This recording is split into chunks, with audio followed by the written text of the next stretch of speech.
Olá, meu nome é Alcides Wilhelm, sou advogado da área de insolvência e estamos aqui com o intuito de passar algumas informações sobre a nova lei de recuperação judicial de empresas e falências.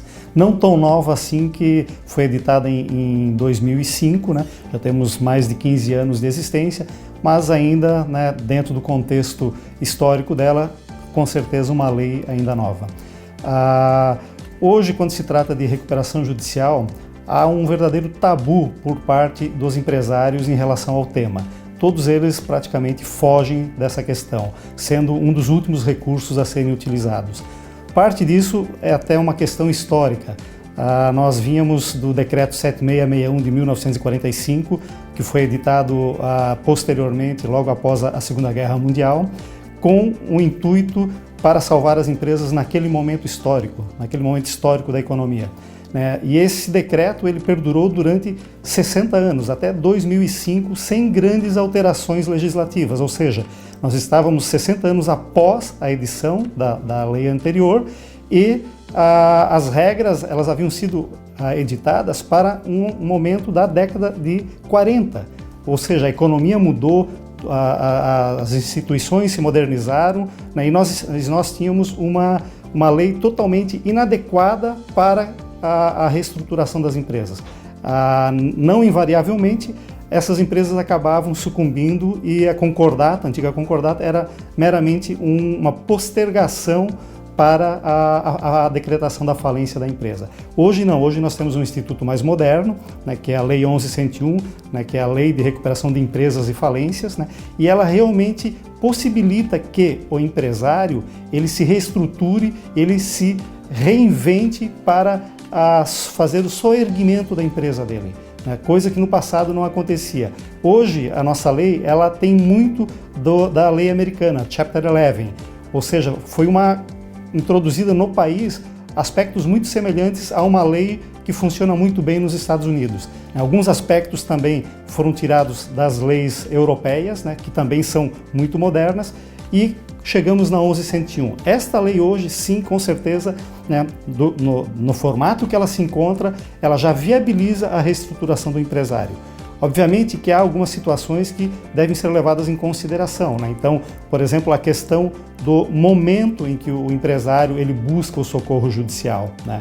Não adianta você ter uma lei de recuperação de empresas extremamente moderna se o empresário deixa passar esse momento adequado. Então, o que ocorre hoje em dia por esse tabu que o empresário tem em relação a antiga concordata, né, que não funcionava, e ele trouxe isso para a nova lei de recuperação judicial de empresas, né? O momento ele é inadequado. Quando o empresário procura o profissional, em regra, ele já está num momento quase pré-falimentar. Então, muitas empresas deixam passar esse momento. E esse é um dos motivos, que acaba levando a ter índices não tão adequados ainda de sucesso das empresas que se recuperam utilizando o Instituto. Tá? Então, esse é um panorama meio que histórico, meio que cultural do Brasil, né? Tínhamos uma lei inadequada, né? O empresário foge dela, quando busca muitas vezes no momento já onde se passou do momento adequado para o ingresso da recuperação. Tá? Porém, se ele buscar esse socorro no momento adequado, há muitas chances dele se recuperar. Então, hoje a 11.101, né, nós gostaríamos de passar alguns pontos principais de como é que funciona, né? Então, o ideal é o quê? Quando o empresário ele realmente opta, né, primeiro ele precisa identificar a crise, optou em buscar um instituto. Ele identifica qual é a crise, se é uma crise econômica, se é uma crise patrimonial, se é uma crise financeira ou se é um misto de crises. Ele tem que entender o que está acontecendo com ele. Em cima disso, ele começa a fazer uma preparação para que ele possa entrar com o pedido de recuperação. Essa preparação, obviamente, não estamos falando de se preparar com estoques, né, inadequados, comprando mais. Estamos falando de uma preparação estratégica sem o intuito de se lesar algum credor, né, com compras maiores do que a necessidade. Não é esse o objetivo da norma, né? Por mais que a gente saiba que muitos empresários até acabam se utilizando do Instituto de forma inadequada. Não é esse o objetivo. Então, a ideia é o quê? O empresário identifica a crise, ele se prepara, né? E aí você entra com o pedido de recuperação judicial. Então, qual é o objetivo efetivo da recuperação judicial? É possibilitar a manutenção da atividade, né? a manutenção dos empregos, os interesses dos credores, né? Enfim, a função social da empresa, né? Bem como o fomento à atividade econômica. Então, esse é o principal objetivo, é possibilitar o soerguimento e todos os interesses envolvidos, todos os interesses que estão ao redor de uma empresa. Então, esse é o principal objetivo. Feito isso, vai-se efetivamente para o processo. Vamos para o processo, de que forma? Há necessidade, obviamente, de se reunir uma quantidade de documentos para instruí-lo. Nesse caso, entram vários documentos, entre eles posso citar os últimos 3 balanços patrimoniais da empresa, um balanço especial levantado para o pedido de recuperação judicial.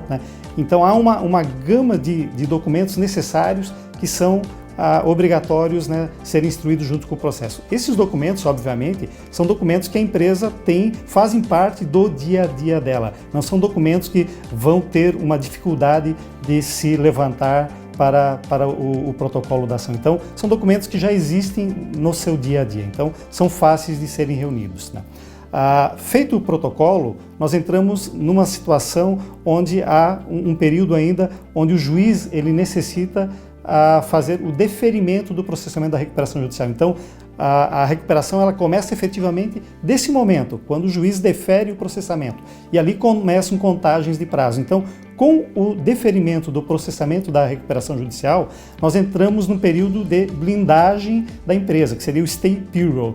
Seriam 180 dias onde a empresa ela estaria protegida de execuções, de cobranças, de penhoras, de arrestos, enfim, de situações de cobrança que pudessem esvaziar o patrimônio do negócio e inviabilizar a empresa. Então, há essa proteção ao patrimônio da empresa. Passado esse período, com o deferimento, aí começam-se algumas fases processuais, que o juiz, no momento que ele defere o processamento, ele nomeia o administrador judicial. Esse administrador judicial, obviamente, ele não vai administrar a empresa. Ele simplesmente tem algumas funções dentro do processo, onde ele assume. Então, por exemplo, a 11.101 ela teve como objetivo desjudicializar parcialmente o processo de recuperação. Na antiga concordata, todos os atos eram processuais. Na nova lei, se desburocratizou. E o administrador judicial ele tem uma função importante nesse caso. Então, entre elas, ele monta o quadro de credores. Então, a partir do deferimento, ele tem 45 dias para montar o seu quadro de credores, partindo do quadro apresentado pela devedora na petição inicial e das divergências apresentadas pelos credores, que tem 15 dias para apresentar divergências e ele 45 dias para montar esse novo quadro. Então, ele tem essa função. Outra função do administrador judicial seria, por exemplo, presidir a Assembleia de Credores. Então, são algumas funções que ele exerce dentro do processo de recuperação judicial. Isso não significa que ele, como falei anteriormente, que ele vá administrar o negócio, que ele vá assinar os cheques na empresa, junto ao empresário. Então, em regra, o empresário ele continua tocando o negócio dele dentro de uma normalidade. Obviamente que ele tem algumas limitações, ele não pode mais vender bens do ativo imobilizado da empresa sem que isso passe por uma chancela, seja analisado pelo administrador e seja solicitado em juízo. Então, existem algumas limitações, e o administrador ele está para fiscalizar esses processos. Então, obviamente, a empresa que está em recuperação judicial, ela acaba tendo algumas restrições, mas o dia a dia dela, em regra, continua normal. Então, o administrador judicial, só para entender, deixar isso muito bem claro, ele não administra o negócio. Ele exerce funções dentro do processo, auxiliando o juízo, fiscalizando o procedimento recuperacional, cuidando dos interesses dos credores, enfim, essa é a função dele, ele não administra. Então, essa é uma questão. Um dos pontos principais dentro desse processo, além da formação do quadro, é a apresentação do plano de recuperação judicial pela recuperanda, né? Essa pode-se dizer que é uma das principais peças dentro de todo um procedimento recuperacional. É o plano que efetivamente vai demonstrar a viabilidade do negócio, que a empresa ela consegue superar a crise, ou seja, que ela consegue se só erguer. Esse é um dos principais itens dentro de um processo recuperacional. Então, o plano é essencial. E o plano de recuperação judicial, né, ele é um momento onde o empresário ele precisa se reinventar. É um momento que ele precisa entrar no negócio dele, né, ele vai ter essa possibilidade, porque ele vai estar protegido de execuções, ele vai ter um momento de tranquilidade, e ali ele vai redesenhar o seu negócio. Ele vai demonstrar para os credores que tais e tais medidas que ele possa tomar vão possibilitar, né, honrar os credores, né, bem como, né, a empresa voltar a ser operacionalmente lucrativa. Então, esse é um momento essencial, um dos principais peças de uma recuperação judicial, o plano de recuperação. Então, nesse plano, o empresário ele vai ter que buscar exatamente qual é a fonte dos problemas dele, se forem internas. Então, por exemplo, uma indústria. Há casos que há necessidade do empresário ele eliminar algumas linhas de produção e buscar produtos novos, pois aqueles anteriores já estavam obsoletos e não trariam mais rentabilidade para a empresa. Então, é um momento da empresa, muitas vezes, renascer e ela, né, se reestruturar. Obviamente que nem todos os planos de recuperação judicial contemplam uma reestruturação tão profunda. Há casos, por exemplo, onde o plano ele é praticamente um plano financeiro. Então, ocorrido por motivos externos, crises econômicas, né, sejam nacionais, internacionais, crises setoriais, e a empresa ela é extremamente moderna, seus produtos são bons, porém um evento externo acabou prejudicando, né, a sua atividade. Então, nesse caso, a reestruturação ela é diferenciada, né? Então, por isso que há necessidade de se identificar qual é a crise efetivamente da empresa. Se é uma crise econômica, se é uma crise patrimonial, se é apenas uma crise financeira, enfim. É essa identificação que vai viabilizar o desenho do plano de recuperação judicial da empresa. Então, é uma das principais peças que devem ser tomadas, feitas com muito cuidado, né? É ela que vai convencer os credores de aprovarem o plano, né, aprovarem ele em uma assembleia de credores. E esse plano, em regra, ele contempla algumas diretrizes, entre elas, por exemplo, alongamento do perfil da dívida, né, deságios, né, taxas de juros civilizadas, né, para a correção desses créditos, né, períodos de carência. Então você reestrutura a dívida dentro de uma capacidade de geração de caixa da empresa, né? Esses pilares aí, digamos assim, de reestruturação, eles acabam muitas vezes trazendo uma nova formatação da dívida. Ela acaba viabilizando o negócio. A partir do momento que você reestrutura, você consegue deságios, você consegue prazos alongados, você cria uma nova estrutura patrimonial. Então, por exemplo, hoje, em regra, os planos de recuperação judicial, isso com estatísticas da Associação Brasileira de Jurimetria, eles são aprovados com prazos médios de carência de até 2 anos, né?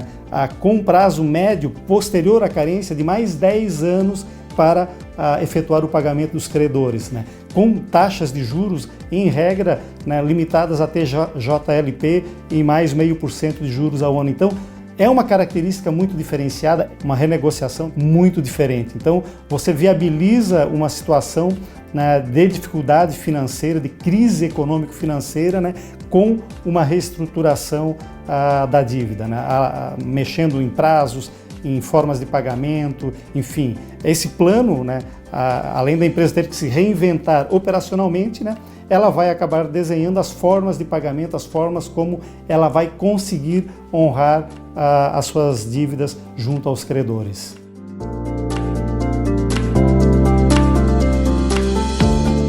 A Assembleia de Credores ela é designada pelo juiz que conduz o processo da recuperação judicial.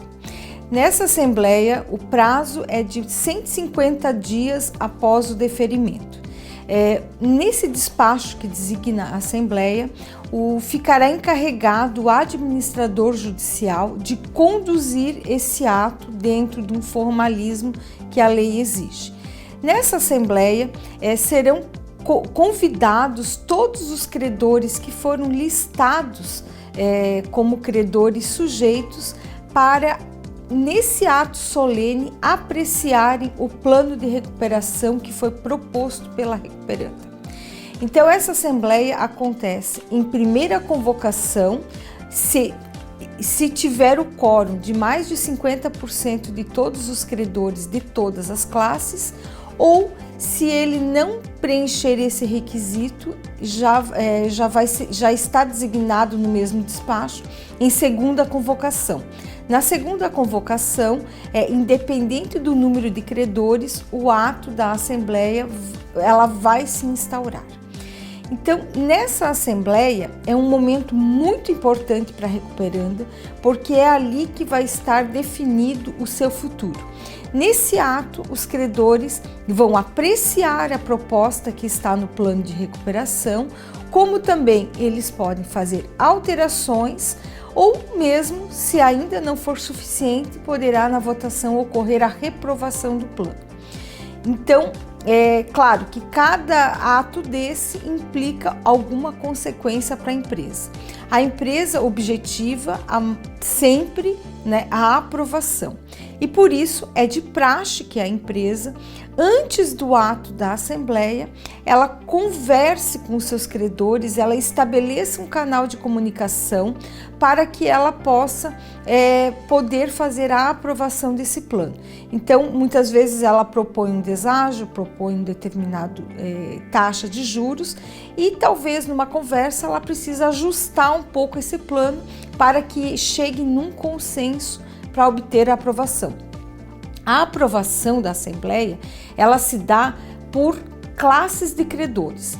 Então, nós temos 4 classes que vão votar e o resultado da votação dessas 4 classes é que vai dar o resultado da assembleia. Então, elas são divididas em a classe 1, que são os credores trabalhistas, classe 2, credores com garantias reais, classe 3, credores quirografários e a classe 4, credores ME e EPP. Então, cada classe vai ter o seu quórum diferente, Então, por exemplo, a classe dos credores trabalhistas, o critério de aprovação, chamamos que é a cabeça, credor a credor. Ela tem que ter 50% dos credores aprovando. O credor quirografário, por exemplo, além de cabeça, que é credor a credor, também tem que ter aprovação pelo percentual do crédito. Então, o crédito também tem que ser 50% acima do total envolvido. E assim, cada classe tem as suas regras. Com a aprovação da Assembleia, será então homologado pelo juiz aquele ato, e será ali efetivamente concedida a recuperação judicial. Com a aprovação, a empresa fica 2 anos ainda em curso, em análise com o processo da recuperação judicial. E nesse período, os atos dela continuam sendo fiscalizados pelo administrador judicial, bem como, se houver alguma obrigação vencendo nesse período, ela precisa rigorosamente cumprir os pagamentos do plano de recuperação, porque a sua falta, o seu descumprimento, vai ensejar uma penalidade que seria a falência. Então, ela tem que seguir exatamente o que ela se propõe. Por isso que o plano ele tem que ser bem elaborado e ele tem que ser factível, possível de cumprimento. Porque não adianta a empresa cumprir todas as fases e depois, quando chegar na fase do pagamento, ela não conseguir honrar porque ele não foi adequado à sua realidade. Um outro motivo, um outro resultado da Assembleia, que pode ser a reprovação do plano, via de regra, traz como consequência a falência da empresa. Mas existem algumas regras, por exemplo, que a empresa pode pedir o crown down. Mas o que seria o na verdade, quando ocorre a reprovação, mas desde que tenha havido o voto favorável de credores que representem mais da metade do valor de todos os créditos presentes na Assembleia, e também que o voto daquela classe que não aprovou possua mais de 1/3 dos credores que votaram favoravelmente. Esse é um requisito onde o juiz pode suprir, então, aquela classe que reprovou, o juiz autorizando que seja aprovada a Assembleia. Então, essa regra se chama Crandall, que na tradução do termo em inglês significa goela abaixo, ou seja, o juiz vai impor, diante do preenchimento desses requisitos, a aprovação do plano. Também existem alguns pontos que devem ser observados,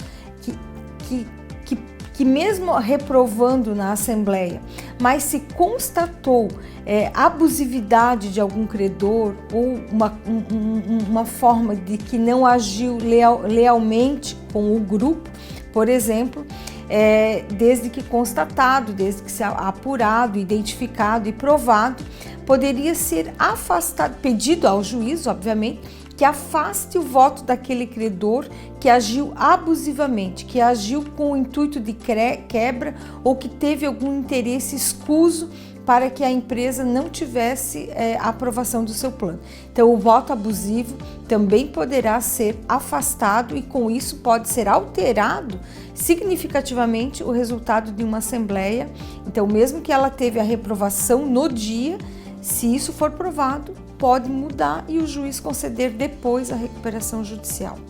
Também é muito comum quando a recuperanda identifica que ela está faltando um pouquinho só para aprovar ou está perto de uma negociação que está finalizando e que ela não sente segurança em dar prosseguimento, ela pode requerer a suspensão para que seja entabulada melhor a negociação, para que dê um prazo a mais para que ocorra essa negociação. Então, essa suspensão, ela também é aprovada pelos credores, eles já determinam, vai ser 30 dias, 60 dias, e a partir dali ela é retomada do ponto onde parou. Então, também na recuperação, sempre tem que ter os cuidados que o plano ele também tem que estar de acordo com a legislação, porque mesmo que aprovado pelos credores, se estiver alguma condição que é contrário às normas, o juiz, antes de conceder a aprovação, ele poderia fazer um ajuste e não autorizando aquela ilegalidade do plano. Então, isso é um momento que o juiz fará o controle da legalidade do plano aprovado. Mas, via de regra, é esse o funcionamento de uma assembleia de credores.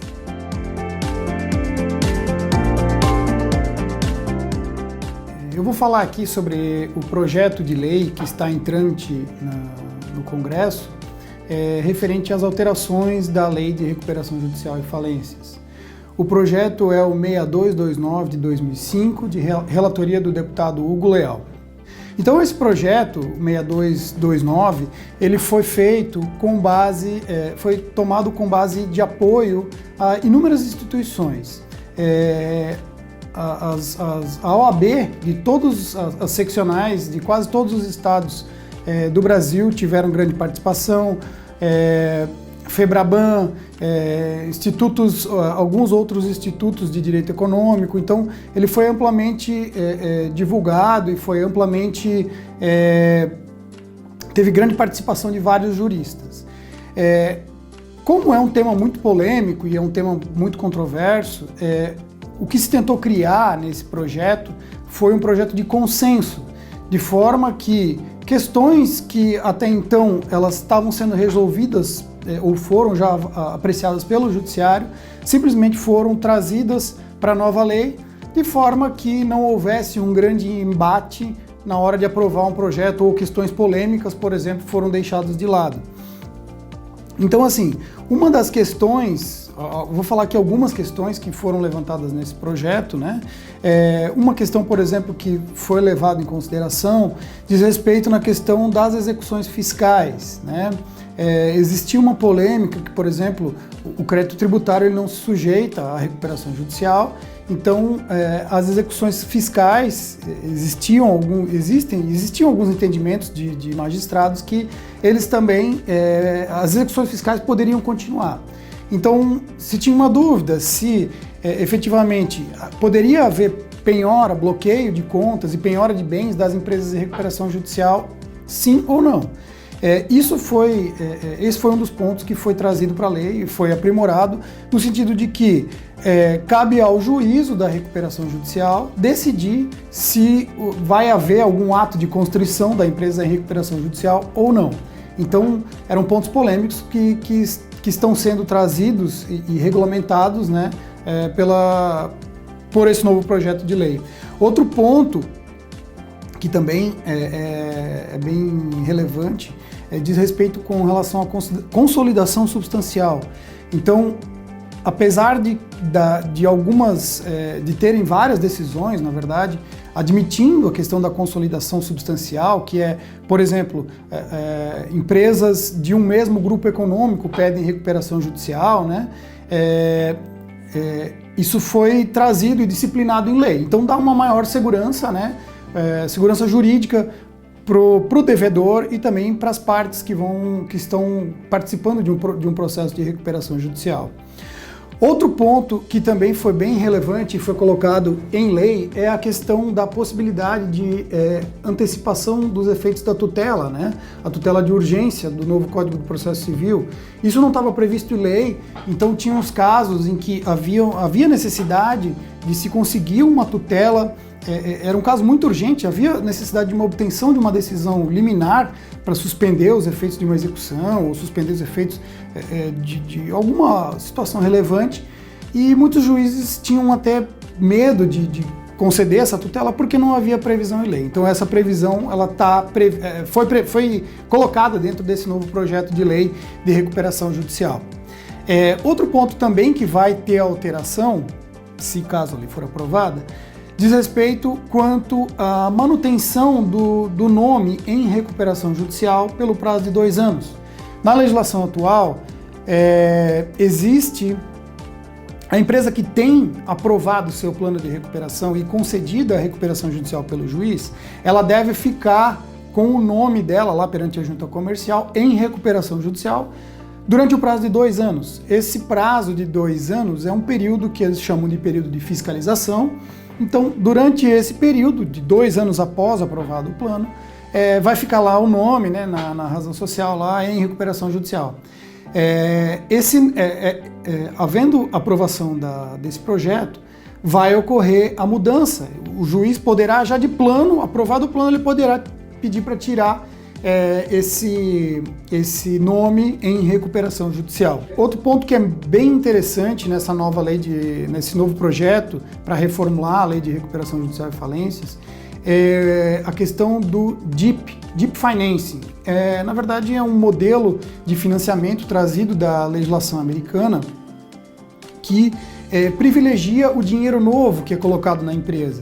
Então, hoje, um dos principais problemas das empresas que entram em recuperação judicial é a questão do acesso ao crédito, né? É difícil alguma instituição emprestar dinheiro para a empresa nessa situação porque fica tudo praticamente travado. Então, esse instituto do DIP, ele na verdade vai trazer, a ideia é trazer pessoas que investam na empresa, né, instituições, enfim, até mesmo os próprios credores da recuperação judicial, de forma que, se eventualmente lá na frente essa empresa, essa recuperação judicial for convolada em falência, esse crédito ele vai ser privilegiado em relação a todos os demais. Então hoje, por exemplo, ou até mesmo um bem que a empresa oferecer em garantia, esse bem também vai ser privilegiado para aquela pessoa ou aquela instituição que colocou o dinheiro lá na empresa em recuperação judicial. Hoje isso, na legislação atual, não é possível, né? Existe uma restrição quanto a isso. Então é uma forma de fomentar e melhorar o instituto com a introdução desse Deep Financing nas empresas em recuperação judicial. E um outro ponto muito interessante, que eu optei por deixar aqui por último na minha explanação, que diz respeito à questão do parcelamento tributário para as empresas que vão entrar ou que estão em recuperação judicial. Hoje o parcelamento que existe é um parcelamento, ele é um pouquinho melhor que o parcelamento ordinário, parcelamento comum da Receita Federal, e ele acaba por não resolver o problema que existe, o problema tributário que existe nas empresas que estão em recuperação judicial ou estão em dificuldades financeiras. Esse parcelamento ele vai ter um prazo máximo de 120 meses e vai ser possível fazer a transação do crédito. Então, obviamente, dependendo de critérios da Procuradoria da Fazenda Nacional, vai ser possível dar desconto na dívida, né? Esse desconto não vai poder ser superior a 75%, mas vai ser algo parecido, algo semelhante até com a lei ou a medida provisória, agora que foi convertida em lei, do contribuinte legal. Então, assim, o crédito tributário, antes, ele ainda não está sujeito aos efeitos da recuperação judicial, mas vai haver uma grande melhora ou uma possibilidade, uma grande melhora, na verdade, desse parcelamento. Então, vai poder se estender a um tempo bem maior do que o parcelamento ordinário e também vai ter essa possibilidade de transação. Então, acredita-se que vai ser bem relevante e bem interessante essa nova modalidade aí, caso venha a ser aprovada esse projeto de lei de reformulação da Lei de Falência e Recuperação Judicial. Como visto, a Lei de Recuperação de Empresas e Falências de 2005, ela já trouxe inovações muito importantes, né, para as empresas, né, viabilizando a possibilidade de que elas se reestruturem, né. Hoje, como comentado, tramita no Congresso Nacional também um PL onde está se modernizando ainda mais esse instituto, né, para viabilizar que os índices de recuperação de empresas sejam ainda melhores, né. Então, o nosso instituto hoje, ele já tem uma cara diferenciada, ele já é muito mais moderno do que era o Decreto 7661 de 1945, né, sendo que ainda está trazendo novas alterações para que viabilize a recuperação das empresas, né? Então, a ideia é que essas informações elas cheguem aos profissionais, né, aos economistas, aos contadores, né, especialmente aos contadores que estão muito ligados às empresas, conseguem identificar com muita facilidade as necessidades dos empresários pelos balanços, né, e eles sejam um agente de informação para o empresário, né? O empresário, como ele desconhece o Instituto da Recuperação Judicial, né, ele é ainda muito desconhecido, não só pelo empresário, mas por muita classe de profissionais liberais, né, que leve essas informações, que há realmente uma maneira de possibilitar o soerguimento da sua empresa, né, utilizando-se de uma medida judicial caso não haja uma solução de mercado, né. Hoje, a recuperação judicial, dentro dos moldes que ela se apresenta, ela chega a aprovar aproximadamente 43% de todos os planos apresentados, ou seja, há um sucesso de 43%. Esse índice ele é muito diferente do que os índices que são apresentados pela Serasa ou por reportagens de jornalistas, onde eles apresentam taxas de sucesso entre 2%, 3%, 4%, 5%. Né? A Associação Brasileira de Jurimetria, numa pesquisa realizada em todas as comarcas do estado de São Paulo, chegou a esse índice muito maior. Só que esse índice muito maior ainda está longe de ser um índice adequado como acontece nos países de primeiro mundo, onde, por exemplo, nos Estados Unidos, chega-se a recuperar 80% a 90% das empresas que buscam o Instituto do Chapter 11. Então a nossa lei está no caminho, ela está sendo modernizada, né, e com certeza ela vai trazer muito mais benefícios para as empresas que busquem o socorro judicial. Especialmente nesse momento agora, onde a pandemia criou um cenário econômico incerto para todos nós, seja no Brasil, seja a nível mundial. Então a recuperação vai estar em evidência nos próximos meses, nos próximos anos, e é um instituto que precisa realmente ser debatido, aprimorado, melhorado, né, e utilizado pelos empresários para que possam realmente trazer as empresas novamente ao sucesso que elas vinham trazendo.